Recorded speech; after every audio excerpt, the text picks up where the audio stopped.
Assalamualaikum warahmatullahi taala wabarakatuh dan salam sejahtera.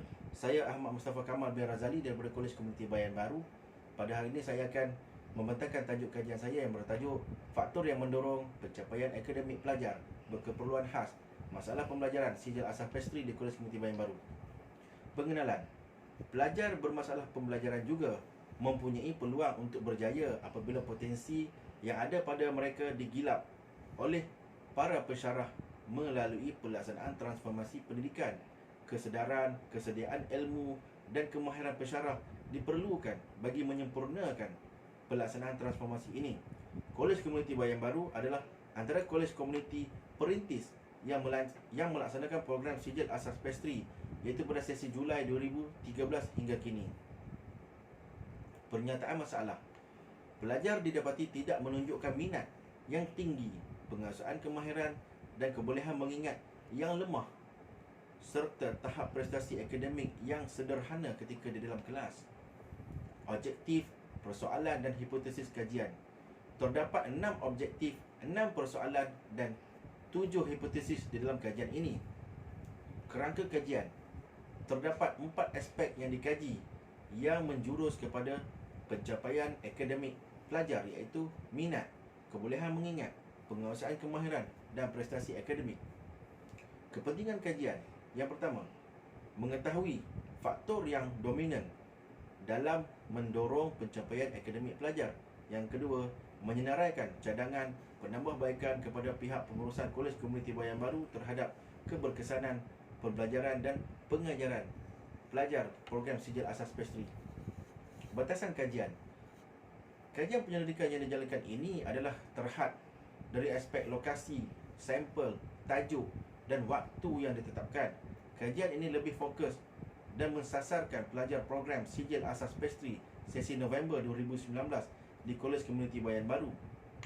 Maklumat yang didapati tertakluk kepada respon serta maklum balas yang bertulis dalam soal selidik oleh pelajar yang disasarkan.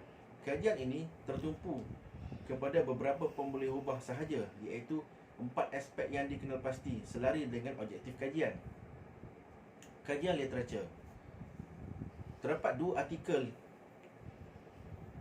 yang dirujuk oleh pengkaji, iaitu artikel pertama, Dasar dan Pelaksanaan Sistem Pendidikan Kebangsaan, yang ditulis oleh Abdul Rahim Hamdan dan Hayazi Muhammad Yasin 2008, dan artikel kedua yang bertajuk Teknik Pengajaran Sejarah yang ditulis oleh Hazri Jamil 2003. Metodologi kajian. Skop kajian ini hanya meliputi pemilihan responden di kalangan pelajar program sijil asas pastri sesi November 2019 seramai 11 orang. Saiz sampel ditentukan dengan menggunakan Table for Determining Sample Size from a Given Population oleh Krecher dan Morgan 1970.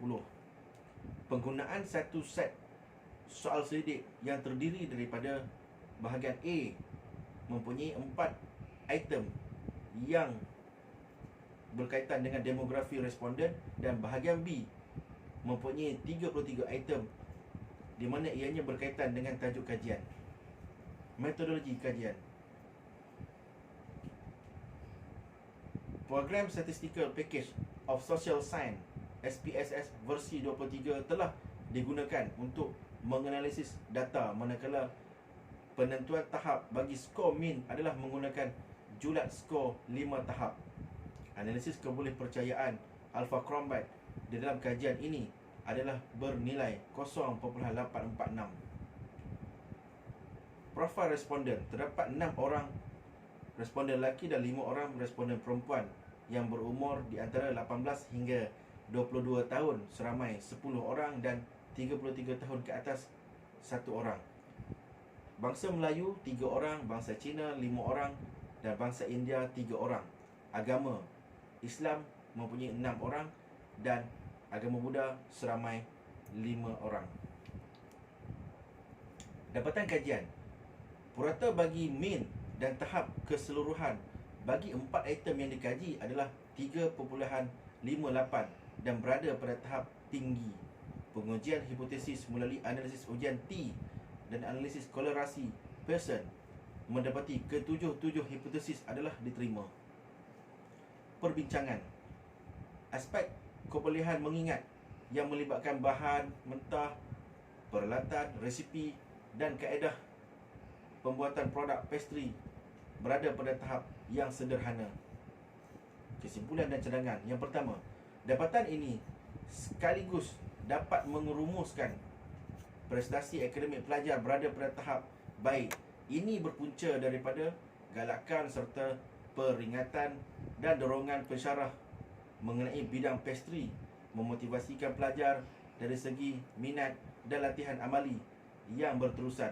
Yang kedua, ini membuktikan bahawa walaupun pelajar menunjukkan kesediaan mereka untuk mengikuti modul dalam bidang pastry, namun mereka mempunyai kebolehan mengingat yang agak terbatas dan perlu diperkukuhkan secara berterusan oleh pensyarah yang mengajar mereka. Dan yang ketiga, pensyarah perlu untuk mempelbagaikan usaha serta meningkatkan usaha dengan mengajar teknik pengajaran yang lebih kreatif bagi membolehkan mereka mudah untuk faham dan mengikuti kelas dengan lebih menyeronokkan bagi menarik minat dan mengubah tingkah laku mereka dari masa ke semasa. Sekian, terima kasih.